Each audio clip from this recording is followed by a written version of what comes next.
Bonjour à vous, dans cette leçon de prononciation, nous allons voir des fautes que vous faites peut-être à l'oral lorsque vous exprimez, qui vont vous aider grandement, si vous les corrigez, à vous faire mieux comprendre, à parler de façon plus fluide, mais également à mieux comprendre lorsqu'on vous parle. La prononciation est toujours double, si vous prononcez mieux un mot, on vous comprend mieux, et si vous le prononcez mieux, vous allez plus facilement le reconnaître à l'oral, donc améliorer votre prononciation vous aide aussi à améliorer votre compréhension orale. Vous avez certainement compris maintenant que l'anglais est une langue non phonétique, c'est-à-dire qu'on ne peut pas deviner comment se prononce un mot en fonction de comment il s'écrit. Il y a plein de règles différentes, il y a plein d'exceptions, donc vous devez passer par autre chose pour savoir comment prononcer à haute voix un mot. C'est aussi important de le savoir parce que lorsque vous apprenez du vocabulaire, il faut absolument que vous appreniez aussi sa prononciation. Si vous savez simplement écrire un mot mais que vous ne savez pas comment il se prononce, vous n'avez fait que la moitié du chemin. Il faut vraiment que vous soyez sûr de sa prononciation pour être bien compris lorsque vous en servez. Utilisez aussi la prononciation, le fait de pratiquer à haute voix un mot pour mémoriser mieux ce mot-là. Lorsque vous prononcez à haute voix, vous activez vos muscles, vous prononcez banana, banana, banana, chocolate, chocolate, chocolate, et vous allez petit à petit réussir à retenir ce mot et à le mémoriser grâce au fait que vous prononciez ce mot à haute voix. Lorsque vous apprenez donc un nouveau mot ou que vous voulez vérifier la prononciation d'un mot que vous utilisez souvent, vous avez plusieurs alternatives. Allez dans Word Reference, le dictionnaire, vous tapez le mot en anglais. Vous pouvez regarder la transcription en alphabet phonétique pour commencer un petit peu vous l'approprier. Par exemple, vous pouvez repérer des symboles comme le schwa, le son schwa. Vous pouvez repérer aussi des fois les i longs avec deux petits points derrière. Donc vous pouvez commencer à regarder pour vous habituer à comprendre l'alphabet phonétique. Si pour l'instant c'est trop mystérieux pour vous, vous pouvez aussi tout à fait seulement cliquer sur écouter. Choisissez l'accent qui correspond à l'accent que vous voudriez avoir vous et écoutez, prononcez plusieurs fois. Une fois que c'est vérifié, pensez à prononcer vous-même à haute voix et pour chaque mot que vous voulez travailler, vous pouvez tout à fait l'écrire avec votre propre code pour savoir comment on le prononce la prochaine fois. Pour le mot ici, ne prononcez donc pas banana, mais bien banana. Et pensez à souligner la syllabe accentuée, ça vous aidera à vous en souvenir.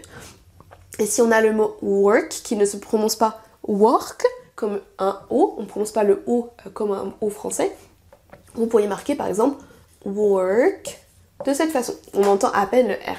Work. Si vous voulez plutôt un accent britannique, on l'entend pas du tout. Work. Work.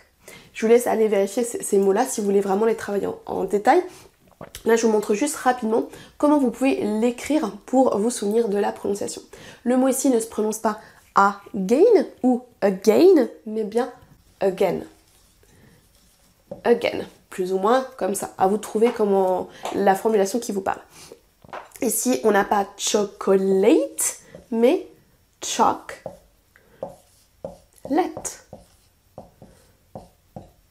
Chocolate, avec une accentuation sur la première syllabe. Chocolate, chocolate. Ici, on a le L qui est silencieux, donc on pourrait écrire woke. Plus ou moins comme la casserole qui vous sert à faire frire les légumes. Woke, woke. Ne soyez pas tentés de rajouter un petit L parce qu'il est écrit, on ne le prononce pas du tout. Woke.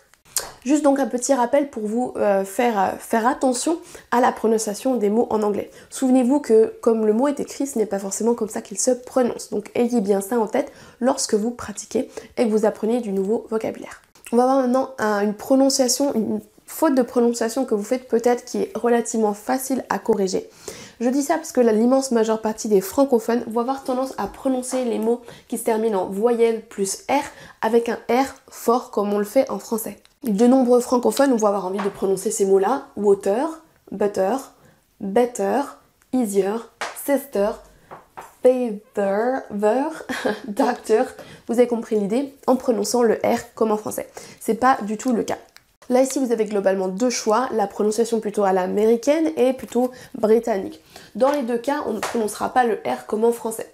Si vous avez un accent plutôt à l'américaine, on va dire, vous allez prononcer comme un R, comme ça. Water, water. Vous allez faire un R, comme dans un petit son dans votre bouche, comme un R roulé, mais on n'entend pas du tout water. La même chose ici, on va entendre butter, butter, better, better, easier, easier. Sister, sister. Et ça marche pour brother, mother, father. Mais vous entendez que je ne dis pas brother, mother ou father, des choses comme ça. On ne prononce pas le R donc à la française. C'est pareil si votre mot termine en OR, on ne dit pas favor, mais bien favor, doctor, doctor. Ici on dira a car, car, far, far. Et ici, fur, fur. Si vous voulez prononcer ces mots plutôt avec un accent relativement britannique, vous pouvez sauter complètement le R et mettre un son qu'on a vu précédemment, le son schwa. Le son, vous savez, qui est symbolisé par ce petit E à l'envers. Si vous allez dans le dictionnaire Word Reference et que vous tapez un de ces mots, vous allez voir qu'à la fin, dans la transcription phonétique, pardon, vous allez voir le schwa, le son schwa, avec un tiers en l'air, mais vraiment un tout petit en l'air. Tout ça pour vous dire que lorsque vous terminez ces mots-là, on n'entend pas le R comme en anglais plutôt américain, mais on va terminer par un son schwa avec un léger, même pas un R, on va traîner un petit peu sur la syllabe. Water, water, butter, butter, better, better, easier, easier, sister, sister. Dans tous les cas, retenez-vous de prononcer ce R de façon trop prononcée, quel que soit votre choix américain ou britannique. Allez mettre ces mots dans le dictionnaire Word Reference, écoutez bien, vous allez voir que vous n'entendrez pas de R. Pas en tout cas le même qu'on a en français. Pratiquez un petit peu en fonction de l'accent que vous préférez et commencez à vous habituer à adoucir votre R en fin de mot. C'est la même chose de ce côté. Attention à ne pas prononcer le R de façon trop prononcée. Ne dites pas I have a car, mais bien I have a car pour un accent plutôt américain et a car pour un accent plutôt britannique. Je vous laisse donc choisir ce que vous préférez comme accent et aller pratiquer ces mots, prononcez-les à haute voix plusieurs fois et ensuite prononcez-les dans des petites phrases pour vous habituer en contexte. Deuxième erreur que je voulais vous mentionner aujourd'hui, à laquelle vous ne prêtez peut-être pas attention, mais qui va faire vraiment une grande différence. Si vous mettez ça en place pour vous exprimer, vous allez parler de façon plus fluide et ça va vraiment vous aider à parler de façon plus naturelle à l'oral. Si vous corrigez ça, ça va vraiment aussi expliquer pourquoi vous avez peut-être du mal à comprendre vos interlocuteurs quand ils vous parlent, ou une série, film, etc., du contenu 100% en anglais. Et ça va vraiment vous aider à savoir quoi repérer à l'oral. On a vu la semaine dernière qu'il y a certains mots qui ressortent dans une phrase et que les autres sont réduits. Les noms ressortent, les verbes ressortent également. Et le reste est relativement diminué. On va pas le prononcer de façon aussi forte. En tant que français, on va avoir tendance à vouloir prononcer tous les mots avec la même intensité comme on le ferait en français. Pour la première phrase par exemple, on ne dira pas There is a glass of water on the table. Là c'est un petit peu la phrase lue façon Google Trad, façon robotique. On entendra les mots qui sont soulignés en bleu qui vont ressortir alors que les autres sont beaucoup plus atténués. There's a glass of water on the table. There's a glass of water on the table. Normalement, vous avez glass, water et table qui ressortent plus que les autres. Ça explique donc grandement pourquoi vous avez parfois l'impression que les anglophones parlent vite. C'est pas forcément une histoire de vitesse, c'est une histoire d'accentuation et que les mots qui sont au milieu, les mots qu'on appelle the function words, on va moins les entendre que les autres. Donc vous avez l'impression qu'ils mâchent les mots, mais en fait c'est juste qu'ils sont réduits et qu'on va moins les prononcer de façon moins forte. La même chose ici, on ne dira pas I'd like bread and butter please, mais I like bread and butter please. I like bread and butter please. On entend à peine ce qu'il y a au milieu. Le and va être complètement réduit. Le I would va être réduit. I'd like bread and butter please. La même chose pour la dernière phrase. I'd love to come, but I can't, sorry. I'd love to come, but I can't, sorry. Les mots qui sont soulignés en bleu vont donc vous ressortir alors que les autres seront diminués. Aujourd'hui, je voudrais attirer particulièrement votre attention sur ces trois mots-là qui vont être encore plus réduits. Si vous allez taper ces mots-là dans Word Reference, vous allez voir qu'il y a deux formes qui sont marquées pour la prononciation. Vous avez une forme qu'on appelle weak, donc réduite, faible, et une forme strong qu'on appelle forte. La forme forte, en fait, vous allez la prononcer si vous voulez vraiment dire que I want bread and butter. Pour dire au serveur, je voulais du pain et du beurre, pas juste du pain. Si vous voulez vraiment accentuer sur le fait que je veux bien les deux, à part ce cas-là, dans les autres cas, on va utiliser la forme réduite. Donc ne vous forcez pas à prononcer tous les mots comme on le ferait en français avec la même intensité. Et la même chose pour ces petits mots-là, et je préfère vous en donner que 3 aujourd'hui, vont vraiment être réduits. On va à peine les entendre. Donc ne dites pas a glass of water, mais a glass of water. A glass of water. C'est la même chose pour and, qu'on va réduire dans l'immense majeure partie des cas. I like bread and butter. Notez en fait que là, la prononciation, c'est comme si vous disiez and, bread and butter. I'd like bread and butter, please. I'd like bread and butter. Black and white. Black and white. Black and white. Vous entendez à peine ce mot and, qu'on va donc réduire avec la forme un. Bread and butter. Bread and butter.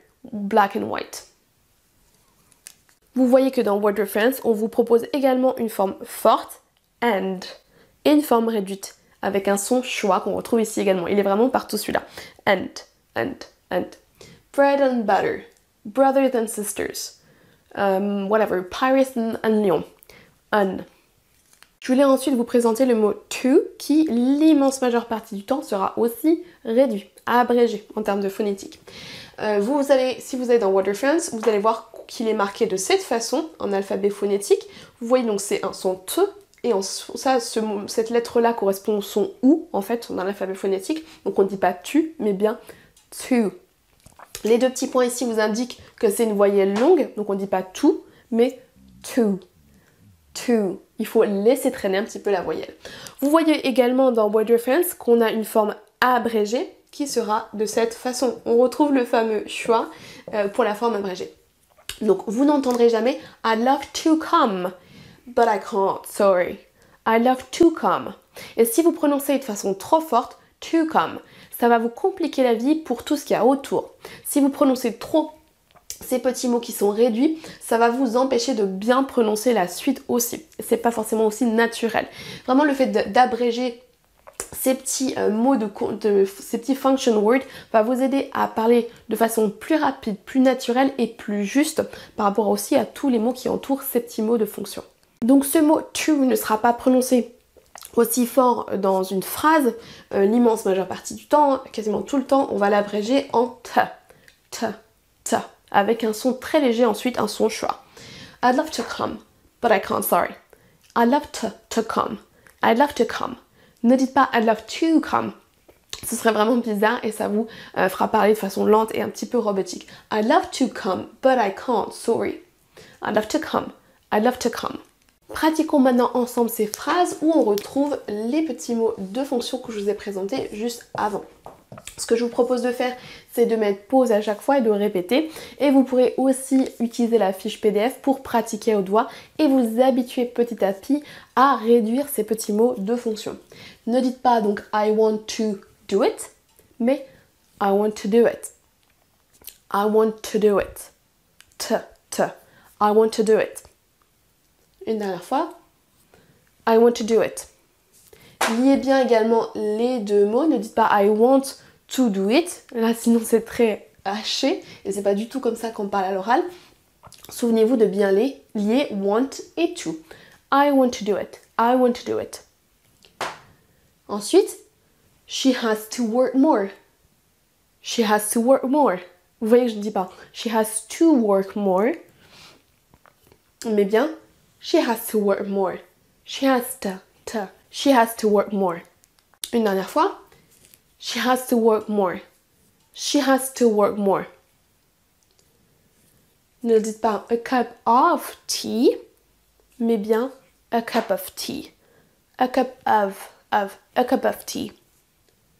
Do you want a cup of tea? Do you want a cup of tea?